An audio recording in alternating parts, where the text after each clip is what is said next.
Ezrat Hashem Yitbarach. Boker Tov, Moadim et Simcha, Shabbat Shalom. On est vendredi 7 du mois de... 7, c'est ça, j'ai pas dit petit. 7 avril et 16 du mois de Nissan, Bezrat Hashem, shiur acheté par... Just a minute.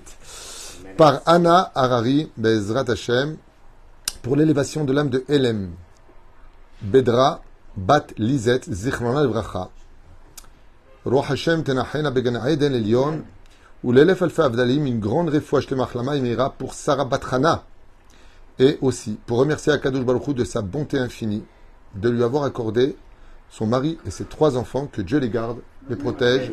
Soit dans la Torah, Nimzot Maasim Tovim, Amen, Ve Amen. Toda Rabba aussi d'avoir acheté ce chiour, pour lequel nous allons parler d'un sujet qui vient de me monter à l'esprit, Bezrat Hashem, et qu'on va développer ensemble. Incroyable. Voilà, allez, on y va. J'aimerais partager avec vous quelques idées sur la métropole égyptienne, cette civilisation impérialiste qui dirigeait le monde de façon assez chazaka, très forte. L'Égypte est définie par 3 piliers sur lesquels le Satan se repose. Et pour lesquels nous, les Juifs, serait-il préférable de mourir que de les entraver, qui sont l'idolâtrie. Si on nous ordonne de faire de l'idolâtrie où on meurt, il est préférable de mourir. Ce soit l'inceste, il est préférable de mourir que d'entraver, c'est interdit. Et pour finir, le meurtre.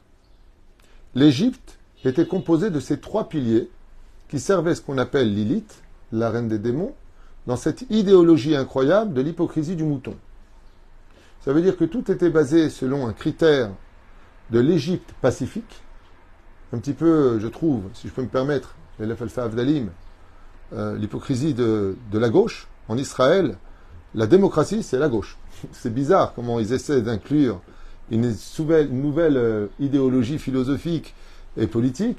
C'est que la démocratie, c'est la gauche. Ça se passe comme nous on veut. Ça s'appelle chez nous de la dictature. Ce n'est pas des démocraties. La démocratie, c'est de respecter la majorité. Donc, ce qui n'est pas fait ici, au nom de la démocratie. C'est un truc de malade. Eh bien, sachez que cette idéologie ne date pas d'aujourd'hui en Israël, elle date de l'Égypte. Et c'est d'ailleurs ce que je voulais voir avec vous.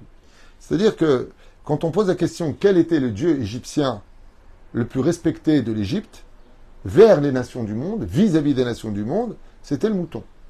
Le mouton était un dieu égyptien au point que chaque berger était considéré comme une abomination. C'est pour ça qu'ils ont été refoulés dans la province de Goshen, loin de tout le monde, par Pharaon, pour les protéger justement de l'hostilité des Égyptiens, et d'où le Shabbat Agadol, où nous avons fait la shrita. La shrita. L'abattage. Ouais, on n'avait pas un mot pour ça, par l'abattage. Bon, l'abattage des moutons. D'accord, qu'on a attaché à nos pieds pour les humilier, pour faire comprendre que les enfants d'Israël se détachaient de l'idolâtrie égyptienne. Après, ils ont eu d'autres dieux, le Nil, ils ont eu Ra'a, ils ont eu le faucon, le vrai, peu importe. Ils ont eu plein de choses. Et dans l'instant T, l'Égypte était composée de plusieurs éléments qui vont les définir. C'est un pays qui est Shtufa Zima. C'est-à-dire que nos Chachamim nous disent que la culture égyptienne était basée, à cette époque, essentiellement, d'ailleurs, excusez-moi de le dire quand même, mais c'était pareil à Rome, et pareil aussi en Perse, mais tout ça est né de la civilisation pour laquelle, d'ailleurs, dans les 4 galouillotes, les 4 exils que nous avons, il en manque un. Quels sont les 4 exils? Il y a eu exactement 6 exils. Dans le cas où vous voulez faire un récapitulatif, il y aura 6 exils dans l'histoire. Le premier, l'Égypte, la Babylonie, la Perse, la Grèce, Édom, Ishmaël. Comme ça dit le Zohar Kadosh, comme ça explique Rabbi Eliezer en Okanos. C'est là. Il y a eu 6 exils. Et pourtant, quand on parle de ces exils-là, on n'en dit que 4. 4 exils. Babylonie, Perse, Grèce, Édom. Donc, il y a ici un truc qui ne va pas. Pourquoi est-ce que Ishmaël, on ne le cite pas comme une galoute? Réponse, parce que ça se passera en Israël. On sera déjà chez nous. Géographiquement parlant, on est chez nous. Et là-bas, il y aura comme une pointe sur nous, c'est-à-dire un exil du fait de ne pas vivre notre souveraineté complètement. C'est ce qu'on vit encore dans l'actualité d'aujourd'hui. Et la grande question, la première grande galoute du peuple d'Israël, c'est l'Égypte. 2 réponses à vous donner maintenant pour pouvoir avancer. On ne peut pas parler de la galoute égyptienne pour la simple et bonne raison, c'est qu'on était une communauté à Goshen. On n'était pas un peuple. C'est quand on sort du pays d'Égypte. Je vais donner un exemple. Avant d'être un homme, Yosef, Qu'est-ce que tu étais avant d'être un homme aujourd'hui? Qu'est-ce que tu étais? Un adolescent. Avant l'adolescent. Un enfant. Avant un enfant. Un bébé. Avant un bébé? Un embryon. Eh bien, tu as tout compris. C'est-à-dire qu'il y a une évolution dans les galoutes pour lesquelles, quand une femme est enceinte, on ne dit pas elle a un enfant. On dit elle attend un bébé. L'Égypte, c'est la galoute qui attend d'accoucher un enfant, mais qui n'est qu'un embryon. Donc on ne peut pas parler de la galoute égyptienne comme étant comptée pour le peuple d'Israël, parce qu'on n'était pas encore un peuple. C'est quand on sort du pays d'Égypte que la Torah nous dit enfin Goy Mikerev Goy. Je sors une nation. Et là, par contre, ça devient une indépendance, puisqu'on va couper le cordon ombilical entre nous et l'Égypte, qui est la maman du peuple d'Israël, qui va nous accoucher. Ainsi donc, on ne peut pas parler de cette galoute égyptienne parce qu'on était en état d'embryon, un peuple qui est en train de grandir à l'intérieur. Et c'est comme ça que commence le livre de Shemot. Pharaon se dit, mais mince, on a mis en fin de compte un peuple en esclavage qui devient un peuple. Parce que quand on est descendu en Égypte, ils étaient 69 plus la Shrina. C'était une famille qui descendait. C'était une semence et une ovule qui se sont rencontrés. Mais de cet ovule de 4 à 8, 16, arrivé à 64, se commence à s'endurcir et ils ont peur. Ils ont peur parce que si l'enfant grandit au sein même du ventre de la maman, elle va exploser la maman. Et donc, l'Égypte a peur de la civilisation qui grandit à l'intérieur d'elle-même, qui vient d'une autre nation, et vont lui faire perdre son identité, comme essayer de faire une fausse couche. En d'autres termes, je vais perdre les os, d'où la mer Rouge, de façon allusionnée, pour essayer de faire descendre cet enfant comme une fausse couche. Et le peuple d'Israël va être obligé de se relever de cette fausse couche, qu'on appelle justement, c'est le cours que je voulais faire avec vous maintenant, pour redevenir une entité qui peut grandir malgré le fait d'avoir été accouché avant l'heure. On aurait dû sortir après combien d'années? 400 ans. On est sorti après 210 ans. Donc on est pag en hébreu, c'est-à-dire on est né avant l'heure. Donc on est dans une espèce de couveuse, exactement, d'où les 40 ans dans le désert. Chazak ou Baruch. On était incapable de rentrer en Israël parce qu'on n'était pas apte à se battre. Il fallait une nouvelle génération, donc on a fait 40 ans de couveuse, au niveau de l'image à donner pour que les gens comprennent. Et donc, on comprend très facilement maintenant pourquoi, dans l'absolu, eh bien, on ne peut pas considérer la galoute d'Égypte comme étant la galoute que nous ayons, parce qu'on était en réalité qu'un embryon qui commençait à se développer, à grandir. Et donc, qu'est-ce qu'a voulu faire l'Égypte? Elle a dit, puisque je dois de toute façon vous perdre, eh bien, je veux vous perdre dans une fausse couche. Et Akadosh Baruch Hu, Baruch Hashem, nous a récupéré du même tête Share Touma au Nun Share Kedusha. C'est là. Les choses sont claires. Le problème qu'il y a, c'est que vous savez, comme un enfant qui naît par exemple à 7 mois ou 6 mois et un jour, il n'est pas fini. Vous savez ça? Moi j'ai mes petits-enfants, les enfants de Michael, que Dieu les bénisse, ils sont nés à 6 mois et un jour. Donc ils sont nés sans nombril, enfin il n'y avait pas de téton, enfin le nombril il y avait le truc dedans, mais il n'y avait rien. Je me rappelle, il y avait un œil ici, un œil de l'autre côté, les yeux n'étaient pas encore formés complètement, les mains, on aurait dit l'homme qui venait de l'Atlantique. Sans formation, il manquait encore juste quand même 3 mois, quoi. Je veux dire, c'est le 9e mois qu'on accouche. 6e mois, c'est un mutant, quoi. Et pour respirer, pour se retrouver, attention les microbes, c'est là. D'où la nuée de gloire, le jour, la nuée de feu la nuit, pour nous apprendre à respirer, nous guider, parce qu'on était complètement dépendants. On a fait 42 stations, comme vous le savez, Keneged Men Shemma, Mav, exactement, qui est le Anabechouar. Et Al-Pi Hashem, Yachounou Al-Pi Hashem, selon les ordres divins, on s'arrêtait, selon les ordres, on partait. On nous disait quand manger, quand se taire, quand parler, quand réagir. C'est une totale dépendance de notre existence parce qu'on est tout simplement dans une couveuse. Le problème qu'il y a, c'est qu'il y a des séquelles.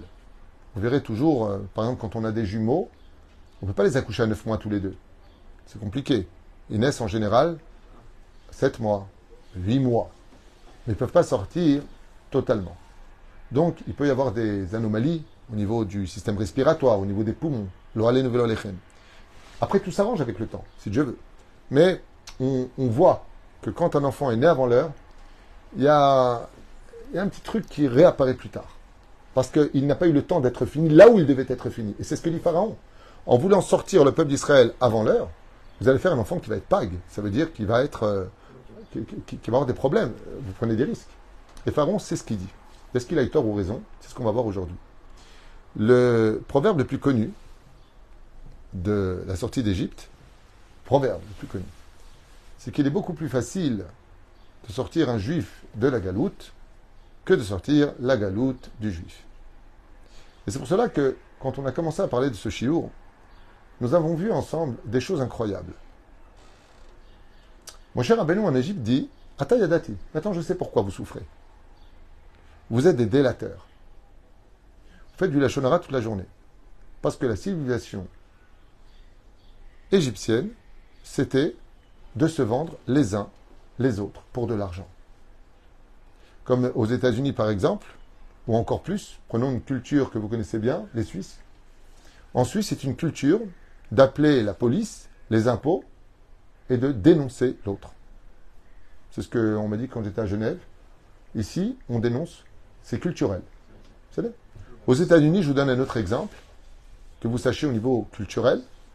Si une personne dans une rue où habitent des personnes, donc une rue où habitent des personnes plus moyen plus, s'ils apprennent qu'une personne n'a pas payé sa facture ou ses impôts ou son PV, il est mis de côté.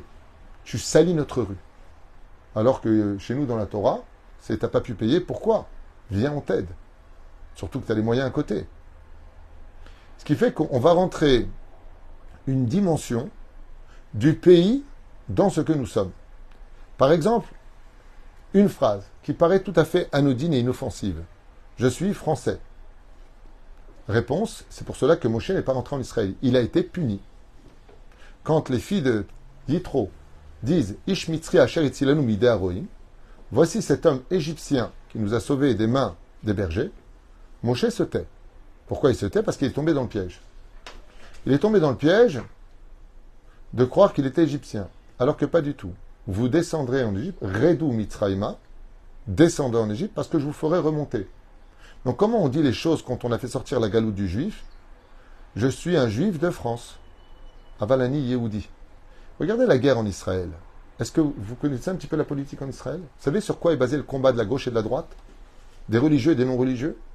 Haïm Zot Midina Yehudit ou israélite ? Est-ce que nous sommes un pays de juifs ou un pays d'israéliens ? Ce qui change la donne.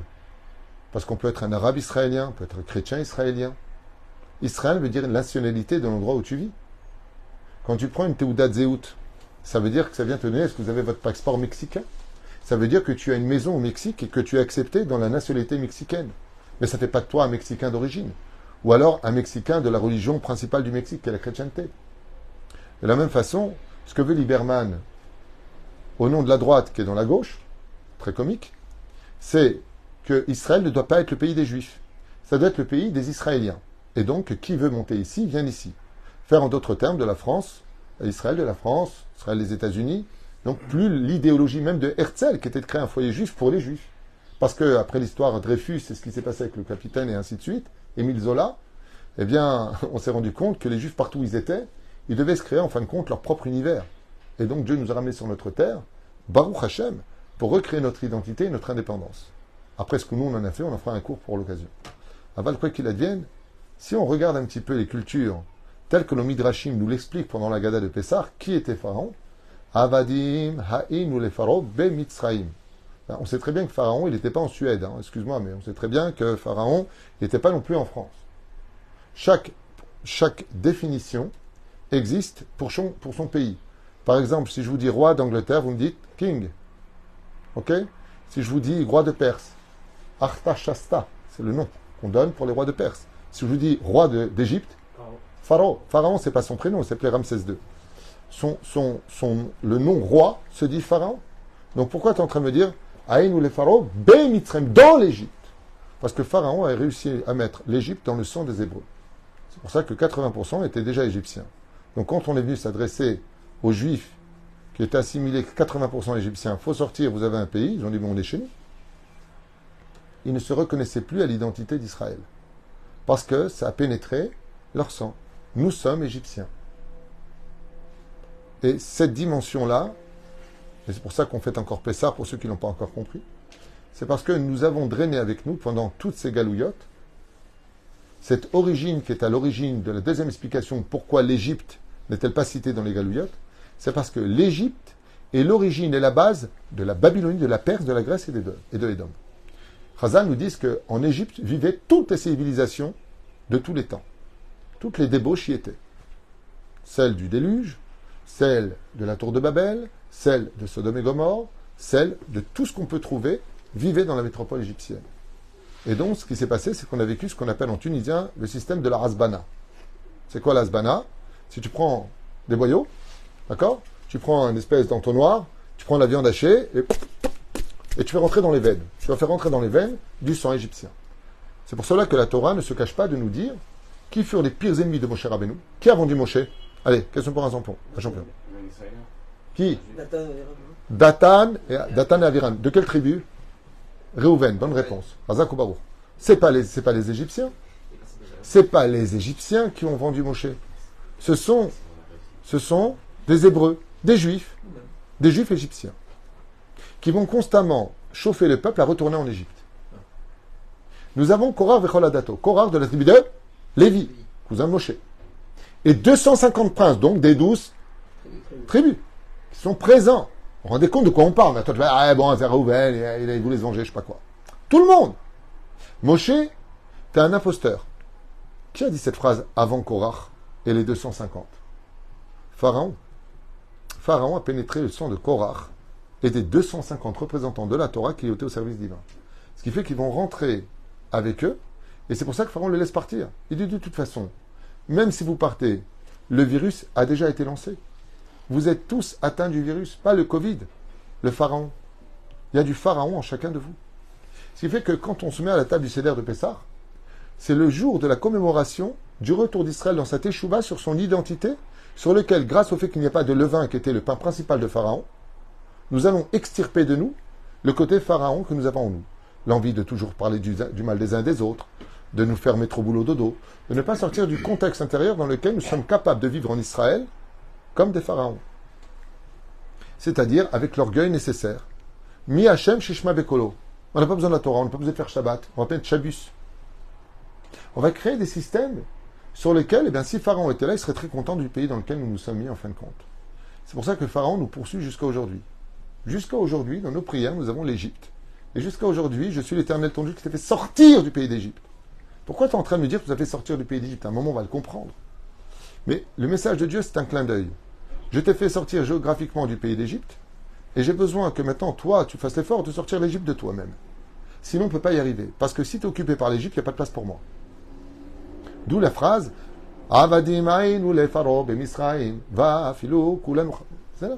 Maintenant, nous sommes esclaves chez Pharaon. Qu'est-ce qu'il veut Dieu? Tu es Eved Hashem, travaille pour moi. Tu ne peux pas travailler pour 2 maîtres. Tu es ou à cette table ou à la mienne.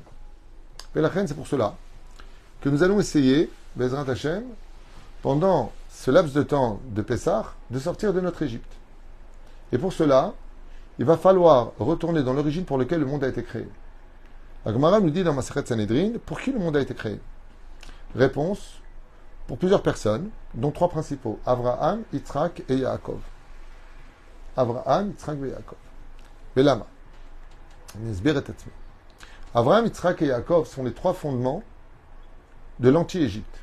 Face au meurtre, face à l'inceste et face d'abord à l'idolâtrie. C'est l'un des 3. Donc Avraham est venu réparer. Bonne réponse. Avraham est venu dans ce monde réparer l'idolâtrie. Il instaure le monothéisme universel. Nous avons maintenant Yitzhak qui vient réparer le meurtre. C'est pour ça qu'il donne sa vie pour Dieu et non pas au nom de la de l'effet animal, de la pulsion animale, du droit ou de la jalousie, de la possession de l'autre, le meurtre. Et nous avons Yaakov qui vient réparer l'inceste. Du fait qu'il accepte la mort de Rachel, qui était la sœur de Léa, qui est considérée comme un inceste. C'est un des incestes qui existent. Tu n'as pas le droit d'épouser 2 sœurs. C'est un sourd de la Torah. Même si ça se discute tout ça, c'était en galoute, c'était avant le don de la Torah, ils avaient converti, donc automatiquement c'est plus des sœurs. Il y a plein de choses à dire sur le sujet, mais il est venu réparer ça. Donc comme lui est venu réparer l'inceste, on est on est minutieux dans les contes de Yaakov. Et c'est pour cela que la sortie d'Égypte ne peut pas avoir lieu sans ces 3 personnages. Le mérite pour lequel nous sommes sortis du pays d'Égypte, le mérite, c'est grâce à Avraham, Yitzhak et Yaakov. C'est comme ça que le dit dans la paracha de Vaïra. Si je prends la Torah, Shemot, dans Vaïra, on va prendre le Tanakh, tout simplement, on prend la Bible, ok, et on ouvre maintenant dans la paracha de Vaïra, livre de Shemot, Razak ou Baruch, c'est pas la peine de répéter pour gagner du temps, disait-il. Eh bien, voilà ce que l'on y découvre. Une phrase à laquelle on voit que Dieu, certes, a pitié de son peuple, mais malgré tout, il y a un hic. Voilà. Vaera el Avraham, el Yitzhak ve el Yaakov. Je me suis montré à Abraham, Yitzhak et Yaakov. Be'el Shaddai. Ushmi Hashem lo nodati lahem. Et mon nom, je ne l'aurais pas fait connaître. Vegam akimoti beriti itam. Mais je lèverai mon alliance avec eux. La tête la met Teres Kenaan, de leur donner la terre de Kenaan, d'Israël, et Teres Migourehem, la terre de leur habitation, Asher Garouba, dans laquelle ils ont vécu. Vaeskor et beriti, et je me rappellerai de mon alliance. La reine, pour cela. Et mort devenu Israël, ani Hashem, votziti etrem, mitachat siblot mitzrayim, vitzalti etrem, avodatam, vigalti etrem, bizroan etov, vishfatim gedolim. Velakarti etrem, lileam, vati lachem lilukim, vidatam ki ani Hashem, lokechem, mutzi etrem, mitachat siblot mitzrayim, qui vous sortira donc de la peine de l'Égypte. Si je reviens sur les textes, par le mérite de quel personnage nous sommes sortis du pays d'Égypte? Bonne réponse. Parce que j'ai fait une alliance avec eux, je me souviens de leur alliance, je la lèverai, je vous sors du pays d'Égypte. Qu'est-ce que Dieu est en train de nous dire? C'est vachement... c'est comme si tu sors ton fils de prison et tu dis, punaise, si j'avais pas eu tes 3 oncles à qui j'ai promis, les 3 mages, de sortir de prison, je t'aurais laissé crever en prison. C'est ça que tu es en train de me dire, Hachem? Ben oui, c'est ce qu'on est en train de dire. Pas du tout. Chas v'shalom. Dieu nous a fait sortir du pays d'Égypte, comme on l'a dit hier. Ata bechartanu mikol amim, afta otanu. Tu nous as aimés, nous. Veratzita banu. Donc ça contredit ce qu'on vient de dire ici. Comment tu peux dire que tu nous as sortis uniquement par amour, parce que tu es fou de nous, Hachem, parce que tu nous as choisis par rapport à notre langue, tu nous as élevés au-dessus des nations du monde, et que dans les textes de la Torah, tu me dis exactement le contraire? La réponse est très bête et très simple, mais elle est magnifique. Elle doit réveiller chez nous une grande, grande teshuva. Dieu nous sort du pays d'Égypte, certes, par amour pour nous, mais pour faire sortir l'Égypte de chaque juif, il faudra les pères. Il faudra le mérite des pères. Et c'est pour cela que dès qu'on sort d'Égypte, on va commencer un seder très spécial qui s'appelle Pirkei Avot. Les maximes des pères, Abraham, Yitzhak, Yaakov. Il va falloir maintenant que nous sortions l'Égypte de notre sang. Quel est donc le remède? Le remède, c'est ce que nous ouvrent nos Tanaïm, qui eux sont complètement sortis du pays d'Égypte et qui ont été capables de ramener la lumière du premier jour, le jour de Pessah. Maaseh Berabi Ledan, ils étaient à Nebrak, ils ont apporté la lumière. Igazman Kirat Shema chez Shacharit, alors qu'il était pleine nuit, selon Chazal, et qu'ils ont apporté la lumière. Il y a plusieurs opinions sur le sujet. Mais qu'est-ce qu'on va faire nous maintenant? On va commencer à sortir ce venin, ce virus égyptien, cette galoute qui est en nous. Ça s'appelle Pirkei Avot. C'est-à-dire les maximes des pères. Qui sont les pères? Abraham, Yitzhak, Yaakov. Première Mishnah. Kol Israël yesh lehem chelek l'olam haba. Donc vous, les nations du monde, il va falloir que vous le méritiez par cette mitzvot. Israël aura de toute façon le monde futur. Il se réincarnera autant de fois qu'il le faudra jusqu'à mériter son entrée dans le Olam Haba. Première chose qu'on apprend. Ensuite, Moshe Kibel Torah Misinaï. C'est-à-dire que pour sortir de l'Égypte, la première chose, c'est qui est ton guide? C'est plus Pharaon, c'est Moshe. On va quitter Pharaon, où il y a un duel entre Moshe et Pharaon, dans l'histoire de la sortie d'Égypte. Et d'un coup, dans Maseret Avot, le lendemain, donc le Shabbat qui arrivera, qu'est-ce qu'on va faire? Moshe Kibel Torah Misinaï. Si tu es sorti du pays d'Égypte, c'est parce que Moshe a reçu la Torah au Sinaï et qui va te la transmettre à qui? À Yoshua. Et on va passer comme ça dans une espèce de transition de la Torah orale qui vient de faire comprendre que la Torah n'est pas une chose qui est sortie des poches d'un homme, mais qu'elle a été donnée Misinaï de Akadosh Baruch Hu. Donc Moshe Kibel Torah Misinaï. C'est de la montagne du Sinaï, un monde intermédiaire entre le monde d'en haut et le monde d'en bas que Moshe a reçu la Torah. Sara Yeshua. Shua Eskeni. Deuxième Mishnah. Donc maintenant on arrive à la deuxième jambe. Ok? Shimon HaTzadik Hayam Esharik Knesset Agdola. Ouaya Omer. Al Shosha Dvarim Olam Omed. À la Torah, Ve'al la Avoda, Ve'al Gemilut Chasadim. D'un coup, on vient nous réinsercer le matkon, c'est-à-dire le remède, la recette de comment devenir juif en vomissant l'Égyptien qui est en nous. C'est-à-dire la galoute. Torah, tu dois étudier. Prière, tu dois prier. Et faire du bien, tu dois faire au nom d'Hachem. Prière, qui est-ce? On va faire le premier. Torah, à la Torah. Yaakov. Ve'al, à Avoda. En Avoda, Avoda, Shevalev. On dit le Rambam. C'est Yitzhak. Shenemar va t'être Yitzhak la soir Bassadeh. Il a donné sa vie pour Dieu. Et le troisième, Gimilut Chassadim, les bonnes œuvres. C'est Avraham Avinu. C'est-à-dire que, Akadosh Baruch Hu est en train de nous dire, il serait temps de retourner la situation. D'être quelqu'un de bon, en d'autres termes, en rigolant, faire partie des gens bons, c'est bien. Mais ça, tout le monde peut le faire. Donc Abraham sera mis en dernier, parce qu'il est Av Amon Goïm. Il n'est pas que le père des Juifs, il est reconnu dans l'islam, dans la chrétienté. Abraham. Av Amon Goïm, eux aussi font du bien. Donc il est mis en dernier. Et cela est marqué d'ailleurs dans l'allusion grammaticale des versets. Al Shoshat Varim Olam Hamed. Al Ha-Torah. Ve'al Ha-Avoda. Ve'al Gmilut Rasadim. Et pourquoi pas le He? Pourquoi tu ne vas pas définir? Il dit parce que la prière et la Torah sont une particularité que Dieu a donnée au Har Sinaï, de comment lui parler en hébreu, quels sont les systèmes des prières et comment étudier la Torah. Par contre, Gmilut Rasadim, un chien aussi, il fait du chesed quand il emmène l'aveugle jusqu'à bonne destination. Les non-juifs, les restaurants du cœur de Coluche, ça ne fait pas de lui un juif. Donc ça n'appartient pas qu'aux juifs de faire du bien. La différence entre nous et les non-juifs, comme l'explique une fois Rabbi Israël Missalant, c'est qu'un jour un pauvre vient le voir, il était habillé avec vraiment des bouts de tissu sur lui. Il ne sentait pas très bon. C'est un pauvre de la rue, le pauvre. Et il a sorti une bourse, il lui a donné. Puis une fois qu'est parti le pauvre, il a dit, mince, qu'est-ce que j'ai fait? Ramène ce pauvre. Il le ramène une deuxième fois, il lui dit, excuse-moi, il lui redonne une bourse d'argent. Le pauvre, il est surpris. Et il lui pose la question à Rabbi Israël Missalant, il lui dit, mais pourquoi m'avoir appelé pour me donner une deuxième bourse? D'abord, ça me suffit pour la journée. Mais en plus de ça, si vous comptiez m'en donner deux, alors pourquoi pas en même temps? Il lui a dit, parce que la première fois que je l'ai fait comme un non-juif. J'ai eu pitié de toi. Je fais l'aumône. Ça, c'est une dimension non-juive. Ça fait de la peine. J'ai oublié qu'il y a une mitzvah de donner. Donc la première fois que je t'ai donné, j'ai dit, le pauvre, il me fait de la peine, je lui donne. Et ça veut dire que si demain tu ne me fais pas peine, je ne te donne pas. Pérouche Adava, que je dois faire tchouva. Je ne dois pas te donner parce que mon cœur me dit, oh, le pauvre. Ça appartient aux nations du monde. Notre dimension à nous, c'est de donner et faire justice parce que Dieu le demande. D'ailleurs, comment on appelle l'aumône en hébreu? C'est exactement l'opposé. Tzedaka, qui veut dire faire justice. Ça n'a rien à voir.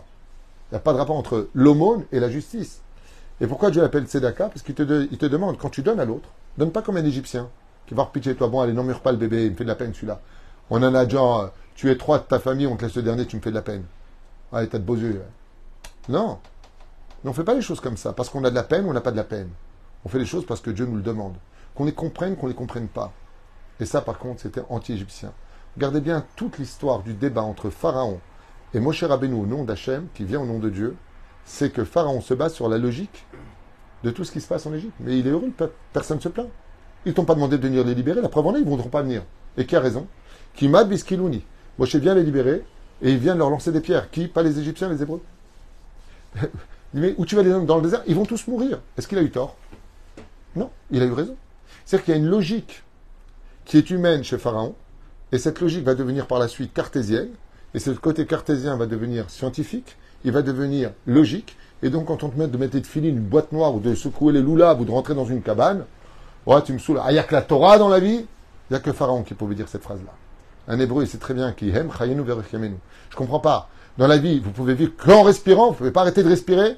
Ben essaye, tu verras. Un juif qui est sans Torah, comme l'a dit Rabbi Akiva à Papous, et je finirai avec ça. Papous, il a dit, mais on peut très bien être un pratiquant religieux, tu manges kasher chez toi, mais pas à l'extérieur. Quoi. Je veux dire, Shabbat, fais-le à la maison, mais quand tu sors dehors, tu peux aller à Deauville, tu peux aller à droite, ça va. Ah, pas être fanatique, il n'y a pas que la Torah. Fais le kidouche, regarde un film. Ah, on peut pas être fanatique. Alors, il lui a dit, donne-moi un exemple. Il lui dit, ben, c'est pas compliqué quand un poisson, il est poursuivi par un requin, parce qu'on est juif, et qu'on n'arrête pas de nous poursuivre. La chose la plus logique, c'est quoi? Ben, tu sors le poisson de l'eau, comme ça le requin il meurt. Il ne pourra pas l'attraper. Rabbi Akiva lui a répondu, tu as raison. Si tu sors le poisson, le petit Nemo, des crocs du requin, c'est sûr qu'il ne mourra pas par le requin. Mais ce que tu oublies, c'est qu'il mourra étouffé avec le temps. Le poisson ne meurt jamais dès qu'on le sort de l'eau. Il essaie de respirer et puis il voit que cet oxygène n'est pas du tout adéquat à son système respiratoire. Le peuple d'Israël, pour qu'il puisse respirer en tant que peuple, il lui faut de la Torah. Et laquelle? Celle d'Abraham, de Yitzhak et Yaakov, pour extirper l'Égypte qui coule malheureusement encore dans nos veines en 2023, avec tout ce qu'il y a de moderne autour de nous. On a encore de l'Égyptien entre nous. Et c'est là tout le combat de notre existence. Je suis l'Éternel ton Dieu qui t'ai fait sortir du pays d'Égypte. Ne l'oublie jamais. Baruch Adonai Leolam. Amen. Amen.